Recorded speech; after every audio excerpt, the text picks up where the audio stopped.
since the Roman period. And this is only one example of the buildings that are here. Primarily the reason for that, of course, is the sea came up to where the cars are, right up until the 1700s.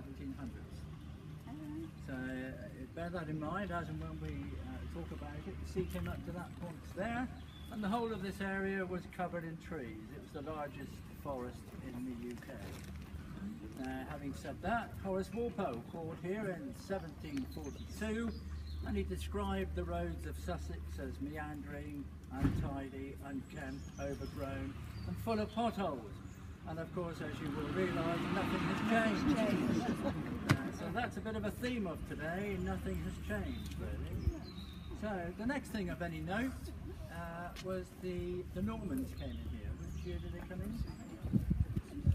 1066. It's never so easy stuff, you know. It's stuff you should have learned at junior school. 1066, the Normans came in. And the first thing they did here, other than rebuilding the port of Pevensey.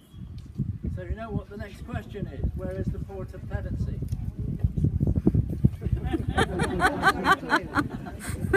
Well, the port of Pevensey is not at Pevensey. It's just down there, about a mile in a straight line. A lot of people think it's a Norman castle, whereas in fact it's a Roman fort rebuilt by the Romans in 1066. And the other thing they did here was they built the church, which is on the hill. Now the church is well worth a visit if you've got time today. It's only a couple of hundred yards, it's on top of the hill there. But in fact it's linked to this castle insofar as the guy who bought the old manor house that was here in 1384 is in fact buried in the aisle of the church, Sir William Fiennes, and we'll meet him on the way around today. He's been hanging around waiting to see you. So, sea came into there, covered in trees. The next year of any note, 1200.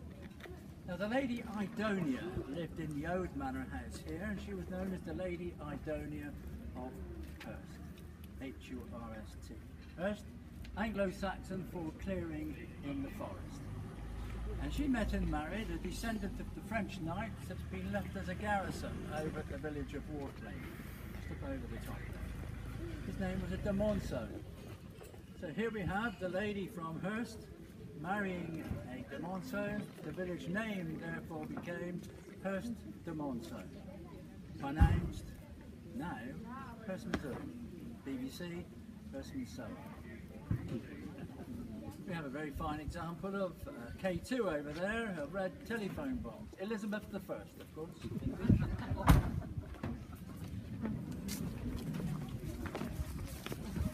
Now, do we have any builders today?